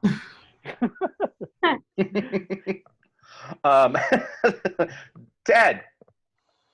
Michael Douglas. Well, yeah, because that's a good giving. That's Okay. I Kirk did it. Douglas. Kirk Douglas. Yes. Haley Mills. Yeah.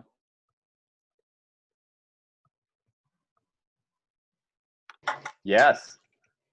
Damn. Hilary Swank. Oh, Haley. Yes, because she would go to the opening of an envelope. Yes. Julie Andrews. No. Yeah, it's a good one. Oh, man.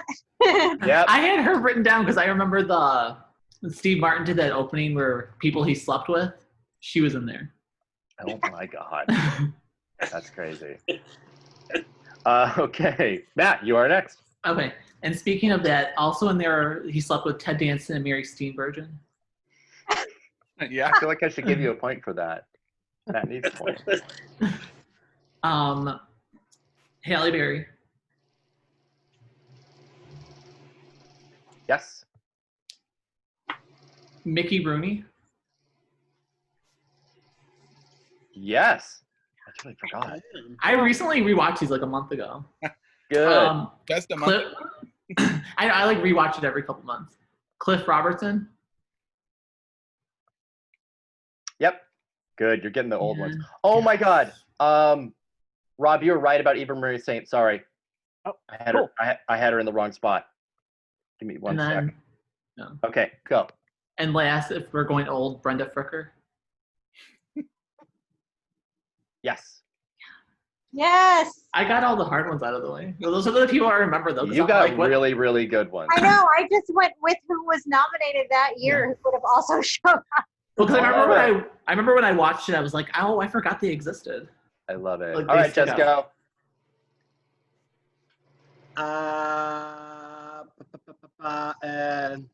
Holly Hunter? Oh, she is one. Let me double check. She That did bitch. not show up. Anna Paquin?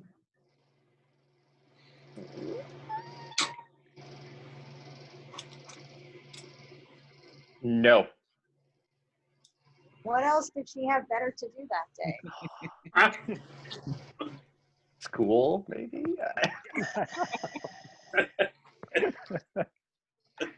An X-Men movie. It was 2002. That's right. Was before was True Blood already, or was before True Blood? Before. You've got 3 more spots, Jessica. Anybody say Emma Thompson? Emma Thompson was a no-show. What a bitch. M. Bancroft?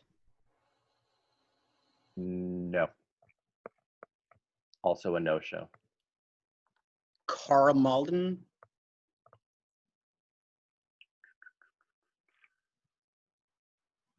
He was. Okay. Hey, I love you. Okay. Topher, back to you. Are we keep going What? 59. until we get all of them? Yeah? Yeah. Guys, I gotta have lunch. Well, this is the last question, right? This is it. Yeah. Maybe we'll just go through one more, like one more round. Yeah. Well, if you Okay. want to, Topher's beating the shit out of everybody. 'Cause I say Topher is the winner. I got 5 on this one. Let me get 5 more points, guys. You got 5 more? Well, wait. I've been Me? like writing names down as they come to Yeah. me. Good. Was Rita Moreno there? She was. Ted, why didn't you name her? I forgot. You shame Ted, God. You shame your people. Al Pacino. Al Pacino was a no-show. What? That whore was a no-show. Robert De Niro. Robert De Niro was also a no-show. Whoopi Goldberg. Damn. Whoopi Goldberg, no. Oh. Also, And Anthony Hopkins. he doesn't even go when he's fucking nominated. But no, he did not. Okay. Screwed that one up royally. All right, Rachel. Denzel Washington. Yes. Good job. Sidney Poitier. Alive then, still? He was a Yeah, he was one because the previous year he got the Yeah, but he did not. No. did not show up though. Okay, but at least Denzel did. Tom Hanks. Yes.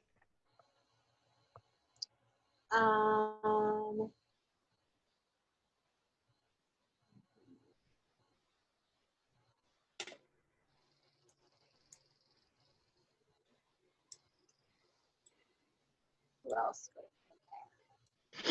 Russell Crowe No. didn't show up. Threw a phone at somebody. Sad Yes. day. I think they tricked a lot of the people to show up by making them presenters too. When now they just do like Jennifer Lopez and Chris Evans.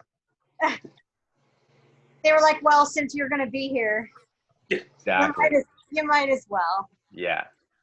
You might as well. Gwyneth Paltrow. Nope, she was a no-show. I think that's the end of my 5. That is. Rob, back to you. Okay. George Chakiris. Yes. Sweet. Shit. Now I don't remember. Now I know there was a couple of those juvenile winners, and I don't remember that kid's name, so I think I'm gonna guess it because I don't remember. I think Jane Fonda. She's probably too cool to do something like this, but also Yeah, she said no, ma'am. Yeah. I need to go protest the Iraq War. Yeah. Okay. There's some really great old winners on this I'm list. looking at my DVDs like Joel Gray. Yes. Oh. Good one. Was he still alive? I think he might have been. Let's see. No, she didn't show up, did she? Faye Dunaway? No. She probably wasn't allowed. She wasn't allowed in the building. She was screaming. She was screaming at little homosexuals. Okay. Let's see. You said older. Well, shit. A lot of these guys are dead. We're dead. They weren't in 2003. No, that's I true. thought of one of my turns already. Oh, Goldie Hawn. No, she did not. If this was like who didn't show up, we would kill it. I know, you're doing so good.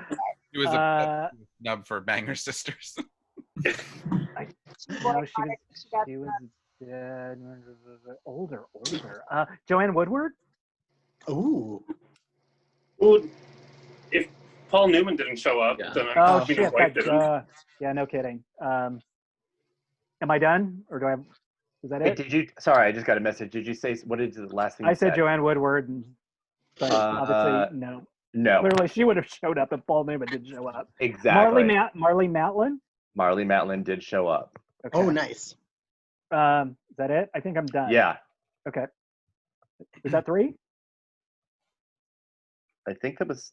Yeah, because you got 2. All right, so we're just doing this, finishing this round, and then we're done, right? Okay, Ted. Yes. Okay, first of all, Can't believe we still call you Ted. Does Olivia de Havilland count? God damn it. No, I don't think so. 'cause it was in the- No, I mean she's technically Oh, she on the doesn't? list. She's technically on the list, but So it doesn't- no, because no. Okay. I just want clarification on that. That's fine. Yeah, Jennifer Eh, Connelly. she was one of my guesses. Jennifer Connelly, you said. Mhm. Unfortunately, she did show up. Right. And they let her in the building. Susan Sarandon, Obviously, because she presented. because she presented. Yes. What a thrill, Marcia Gay Harden. Yes. Yes. Oh my Sissy Spacek. Yes. And the oldest of the winners, Louise Reiner. Louise Reiner. That old fucking bitch absolutely made it. Yep. I love that bitch. And they had to announce that she was the oldest winner because like The most senior member. the most senior Mhm. member. Yeah. I really want a good one for the 100th, you guys. Yeah, if there even is an Oscars then. I mean, if it's safe, it's got to be safe by then, hopefully. I don't know. There'll Was, be I'm a not new one. asking this for points. Hmm. I'm just curious. Was Margaret O'Brien there? Yes. I'll give you Nah. that point. How about that? Oh. Are we still And- going? Because I only and got the- to go once. The, And now I'm looking at my No, DVD. no, we're still going because we Yeah. still have Okay. Matt, Cesco. Oh, Yeah, they haven't gone yet. I Yeah. fucked it up, but I still got an extra point because I cheated. I'm gonna give you extra point because I like you. Thank you. All right, Matt, you got one more round, and Cesco has one more round. Well, Ted took 3 of mine that I had written down for a long time. It happens. Jennifer Jones. Yes. Yeah. Oh, good I don't one. know. Ooh, nice. I remember I all told the you, there's some fucking old ones on this list that you're gonna be like, what the fuck? because that's what's sticking out in my mind when I watched it. I was like, wow, they were still alive. Mhm. And then That's honestly the best part about these. Mhm. yeah. And then speaking of old, George Kennedy, was that this year? Yes. I think I should get extra points for difficulty. Mercedes Rule. No, she did not. She didn't. No. No. Did somebody already say Robin Williams? No, but he did not either. No. So you got And one then- more. Timothy Hutton. Ooh, that's a good one. No. All right, that's my 5 then. But All right, Cesco. I did have 5 for a long time that I knew. Okay, I have my DVDs like in front of me. Love it. Did someone say Gina Davis? No. So Gina Davis? Yes. And she presented, so. Jack Yep. Palance? Ben Kingsley? Where is my. No, he did not. That bitch. Martin Landau? Yes. Celeste Holm? Celeste Holm, yes. Okay. Ooh. That old bitch. Gentleman's agreement right there. That's But- it. Yeah. That's Nice. it. I think that's it because I reversed it and had Topher go first. Yeah, so I and think everyone that's got it. twice. And everyone's gone twice. Let me count these really quick. Good job, everybody. Now I want to rewatch it and see who we forgot. I'm like trying Well, to pull it up I'll now. name them. I'll name them out for Okay, you. yeah. In fact, I'll do it right now. Red Buttons, Sean Connery, Oh, Robert Duvall, Louise Fletcher, Cuba Gooding Jr., Louis Gossett Jr., Dustin Hoffman, Angelica Houston, Claude Sharman Jr., Shirley Jones. Oh shit, who said Ben Kingsley? I did. Okay, I missed it there. Yeah, he was on there. Bitch, shut up, bitch. Cloris Leachman, Ah, Patricia Neal, Mm. oh, Oh my God. Maximilian Schell, wow. Mira Right. Sorvino, Somebody said Mira, didn't they? I don't think so. Mary Steenburgen, John Voight. Matt said. I said Mary Steenburgen. You did? Yeah, that was Yeah. the first guess. Okay, I did not hear that. So sorry. There you go. He said it was in the opener with But- people Yeah. Steve Harden has slept with. I think he slept with I- Ted and Mary at the same time. Okay, I totally didn't Yeah. get that. John Voight and Teresa Wright. Mm.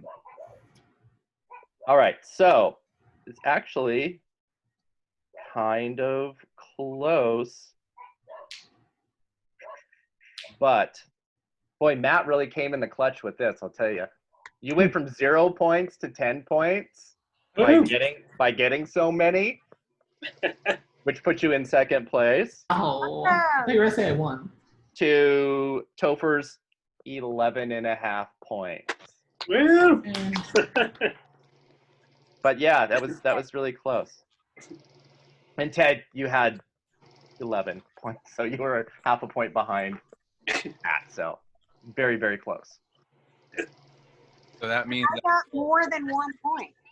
You got 9, Missy, Nice. Oh, good job. and Rob got 9, and Cesco Woohoo. got 5, 6, 7, 8.5. Woo! That's a close game. That's Yeah. awesome. yeah. So that means Topher, for our next one, you're gonna have to create the trivia questions. Oh, fun. Okay. You're all going down. Yeah, the list of names of the people that didn't show is pretty substantial. Yeah. Yeah, Kim Basinger, Roberta Benigni, Cher, And if I Olympia remember Dukakis. correctly from what I read, Diane Wiest was supposed to be there, but her car broke down. That is the She most has 2 Diane weird Oscars. thing I've ever She's heard in my been life. taking a limo. Wow, Like, poor I Diane. did- Wiest. She's got 2. that's hilarious. Guys, my computer is about to. Yes. Yeah. Thank you to everyone for showing. Hey, thank This was thank Thank you. you, guys. That was fun. That So- was Yeah. awesome. 2003 is the next one. Return of the King is the big behemoth. But there's also other movies that we're going to be talking about as Well, I well. have to watch Lord of the Rings for the first time ever in my entire life. to be I- honest. What? You haven't watched them? I Do think you the- have to? You kind of don't really, though. Yeah. It's exactly what you think it is in your mind. It's not my genre. I admire that of course, I'm sure it's very well made, but that's not my genre. Okay. It's It's fine, though. You know. All right. Thanks, everyone. Oh, wait, Hey. okay, Keisha? Yep. What? We're Well, at Whale Rider, though. Oh God! It's the Whale Um, Rider year. oh, boys. Oh, shit. That's where we all kind of Mm-hmm. came into our own as a predictive powerhouse. Was it, who was I that? Was that actually, like, hy- maybe I'm going to do a social status about this or something, because, was it we hypothermia? Was that the actually made person that was Yeah. Yep. like, we Okay. actually literally made that happen. Mm-hmm. but a you will hypothermia? it That into was existence. the one that was creating all those banners for everybody. I remember Oh, that. yeah. Mm-hmm. We're going to have a lot to talk about next time. It's a lot to talk about. Yeah. Yeah. Between that and Mistress Malevolent and so many It's things. just Malevolent yeah. on Twitter. Yeah, I know. Yeah. What? Send me the link right now. And, Yeah, and that- Mhm. Oh, I found her in a comment of commenting on someone else. I don't oh remember. yeah, on Twitter. They've commented on mine before. I do not comment. Who back. is like that queen has to be like 90 by now. I have to go look at all their feet and then block her. Yeah. Right. basic- That's what I Yeah. have to do. Just like look for the sake of looking, just to see, and then Yeah. I'll find them 'cause Although, like that's around the time when she stopped being funny on the boards too. So Mhm. I don't know. So until I next still want to see. 2003 Oscars, do some homework. We'll see you guys all next time. Bye, everyone. Bye. Have a great Bye. weekend. Have a great weekend.